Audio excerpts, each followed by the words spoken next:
எங்களுடைய மன்றத்து பசங்களை பொறுத்த வரைக்கும் நான் சிலம்புக்கு ஃபாதர், என் மன்றத்து தோழர்களுக்கு நான் காட்ஃபாதர்ங்கிற முறையில் ஒன்று சொல்றேன். இது வெறும் ரசிகர் மன்றமா இருக்கக்கூடாது, இது மக்களுடைய பணியாற்றக்கூடிய நலமன்றங்களாக இருக்க வேண்டும். மக்கள் நலன் இப்ப பாத்தீங்க, அந்த மக்கள் நின்று அவர்களுக்கு பொறுப்பா அந்த இதை எடுத்து கொடுக்கறது, ஏதோ போஸ்ட் கொடுக்கறதுக்கு நான் போஸ்ட் கொடுக்கறதுக்கு வரல. அந்த மக்களுக்கு பொறுப்பா அந்த மக்களோட அந்த சிரிப்பை பார்த்து அந்த உணர்வை பார்த்து எப்படியெல்லாம் வாடி இருப்பாங்க. அன்னைக்கு அந்த கொற்ற மழையில எத்தனை பேர் தன்னுடைய வாகனத்தை ஆட்டோ ஓட்டுறத, எத்தனை பேர் இஎம்ஐ கட்டணும், எத்தனை பேருடைய பைக்கு போயிடுச்சு, எத்தனை பேரோட வாகனம் போயிடுச்சு. இதெல்லாம் பார்க்கக்குள்ள எனக்கு மனசு பதப்பதிச்சுது.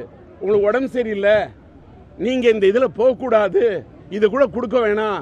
என் தம்பி வாசு வச்சுக்கிட்டு கூட நான் கொடுத்துருக்கலாம், துரையை வச்சுட்டு கொடுக்க சொல்லலாம். நான் ஏன் வந்தேன்? மனசு நிறையுது, என் மக்களை பார்த்ததில் எனக்கு மனசு நிறையுது.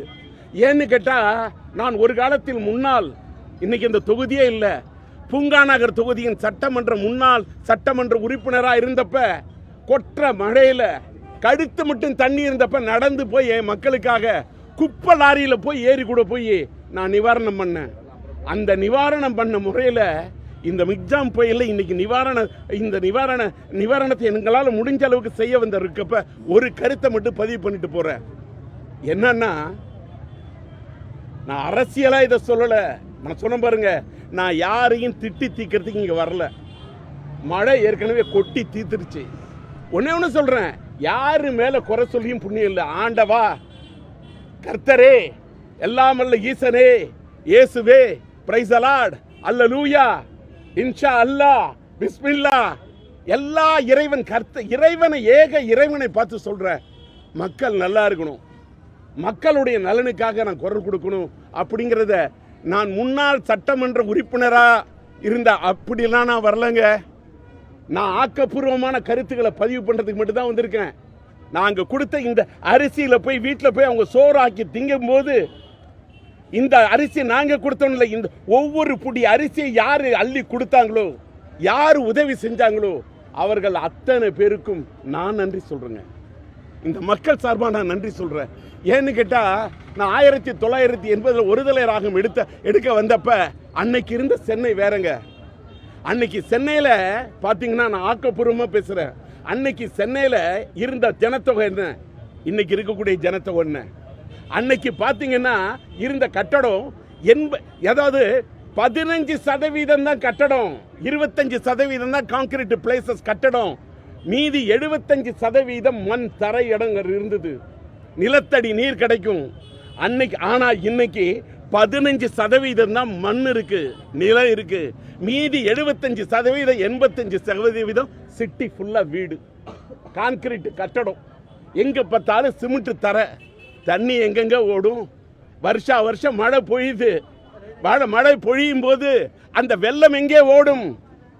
நமக்கு மழை பெஞ்சா நம்ம ஓடுறோம்ல, நம்ம ஓடுறதுக்கு இடம் தேடுறோம்ல, வெள்ளம் ஓடுறதுக்கு இடம் தேடுது. அதுக்கு என்ன இடம் இருக்குது? ஒன்லி ஏரி, ஒன்லி குளம். ஏரிய காணோம், குளத்தை காணோம், வெள்ளம் எங்க போகும்? சாலையில நிக்குது, ரோடுல நிக்குது. ஏன் இந்த நிலைமை? அன்னைக்கு இருந்த ஜனத்தொகை என்ன, இன்னைக்கு இருந்த ஜனத்தொகை என்ன? வெள்ளக்காரன் காலத்துல இது ஒரு சாதாரண இந்த பெருநகரத்தை, மாநகரத்தை, தலைநகரத்தை உருவாக்க மெட்ராஸா இருந்தப்ப, இந்த சென்னை மாநகரத்துக்கு மொத்தமா 3 ஆறு, கொசத்தலை ஆறு ஒண்ணு, இன்னொன்னு கூவம் ஆறு ஒண்ணு, ரெண்டாவது 3வது ஆறு அடை ஆறு. இதுக்கு பிறகு அங்க போய் முட்டைக்காடுல சேரக்கூடிய 4வது இடம் அங்க பேக் வாட்டர். இந்த 4 தளத்தையும் இணைப்பதற்கு வெள்ளக்காரன் போட்டு வச்சது தாங்க பக்கிங்காம் கால்வாய். அந்த பக்கிங்காம் கால்வாயை போய் இணைக்கணும். அதை இணைச்சாதான் தண்ணி போய் கடல்ல கலக்கும். பக்கிங்காம் கால்வாயில போய் பாருங்க, ஃபுல்லா குப்பை தொட்டியா, குப்பை மேடா உருவாக்கி வச்சா எப்படி தண்ணி ஓடுங்க? நான் எம்எல்ஏ இருந்தப்ப அவ்வளவு கஷ்டப்பட்டிருக்கேன். இப்பவும் சொல்றேன், இந்த மக்கள் கஷ்டப்படும் போது என் மனசு தாங்கல, மனசு கேட்கல. ஒரு ஆக்கப்பூர்வமான கருத்து அரசாங்கத்துக்கும் அதிகாரிகளுக்கும் போய் சேர வேண்டும். அரசு அதிகாரிகளையோ இல்லை அதிகார வர்க்கத்தையோ ஆளுங்கட்சியோ நம்ம குறை சொல்வதில் மட்டும் புண்ணியம் கிடையாது. என்ன செய்ய முடியும்? இந்த பக்கிங்காம் கால்வாயில போய் இப்ப புதுசா வந்த வேளச்சேரி அங்கெல்லாம் வீடு இருந்ததா? ஏரி இருந்த ஏரியா. மெட்ராஸ்ல 200 ஏரி இன்னைக்கு எங்க போச்சு? ஜனத்தொகை கிடக்கிறது ஏரி.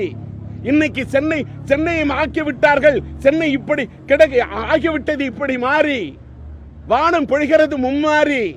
காணவில்லை ஏரி. ஜனத்தொகை கிடக்கிறது ஏரி. ஏரி இல்லாம குளம் இல்லாம எப்படிங்க மழை போவோம்? ஒரு கிராமத்துல ஏரிய துத்தாக விடுவாங்களா? ஒரு நகரத்துல ஏரிய துத்தா விடுவாங்களா? அந்த மக்கள் போராடிடுவாங்க. நம்ம சென்னையில யாருக்கும் சொந்த ஊர் கிடையாது. எங்க இருந்தோ வெளியிலேருந்து வரும். ஏரி இருந்தா என்ன, குளம் இருந்தா என்ன, குட்டை இருந்தா என்ன, நீர்நிலை இருந்தா என்ன, இல்லாட்டா என்ன? பாவங்க மக்கள் எங்க இருந்தோ வெளியூர்ல இருந்து வராங்க. வந்து அவங்க எங்க போய் வாழ்வாங்க? அவர்களுக்கு என்ன தெரியுங்க? இந்த மழையில இவ்வளவு கஷ்டப்படுறாங்களே, இந்த மக்களுக்கு யார் உதவி? அவங்க யார்கிட்ட போய் சொல்ல முடியும்? அவங்களுக்கு எப்படி விழிப்புணர்ச்சியை ஏற்படுத்த முடியும்? ஆனா ஒண்ணு இல்லைங்க,